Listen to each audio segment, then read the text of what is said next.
Hey everybody, so we're going to get to our final tip on how you filter through the hundreds of calls and emails that you get on a monthly basis. And so you've went through the process, you've checked them out on social media, you made sure they had 18, 24 months of industry experience, you made sure that they were reputable, you know what type of company they work for, whether or not they're asset based with a brokerage division, or whether or not they're a broker or a carrier only, that sort of thing.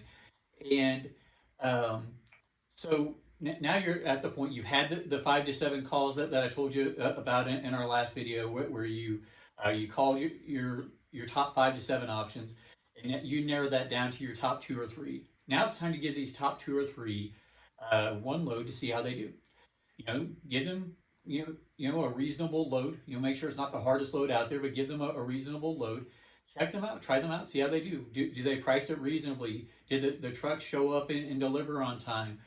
Was the rep available? Were you able to contact them after hours just to make sure that they responded to their cell phone? And if they didn't respond to their cell phone after hours, you probably need to move on because freight moves 24/7, and we need to be available 24/7.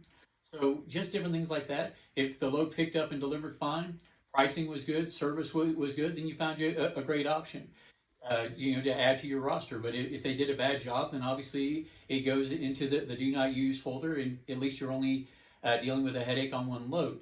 But this is something where you just give them a test load, see how they do. If they do well, you've just found you another good option. If they don't, then obviously you don't have to use them again, and you move on to your next options.